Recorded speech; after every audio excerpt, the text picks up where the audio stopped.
പരാശക്തിയായ അമ്മയെ പൂജിക്കാനായി എല്ലാവരും സമർപ്പണ മനോഭാവത്തോടുകൂടെയും അമ്മയോടുള്ള സ്നേഹത്തോടുകൂടെയും അമ്മയുടെ സ്നേഹത്തിനെയും അമ്മയുടെ കൃപയ്ക്കും വേണ്ടി പ്രാർത്ഥിക്കുക.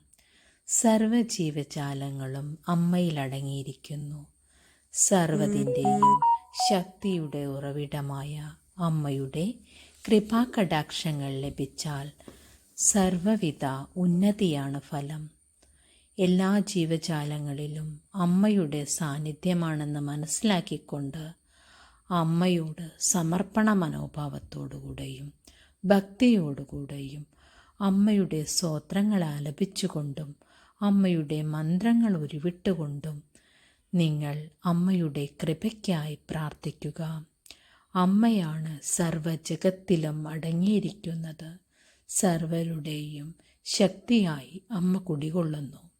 അതുകൊണ്ട് തന്നെ അമ്മയുടെ കൃപാകടാക്ഷങ്ങൾ ലഭിക്കാനായി എല്ലാവരും അമ്മയോട് പ്രാർത്ഥിക്കുക. ഇതുവഴി നിങ്ങളുടെ ജീവിതം വളരെ ധന്യമായിത്തീരുന്നതാണ്. അമ്മയില്ലാതെ ശക്തിയില്ലാതെ ഈ ലോകം തന്നെയില്ല. അതുകൊണ്ട് തന്നെ ശക്തിയുടെ ഉറവിടമായ അമ്മയെ എല്ലാവരും പൂജിച്ചാരാധിക്കുക.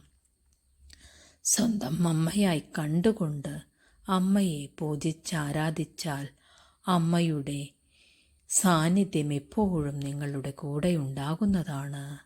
എല്ലാവരും അതിനായി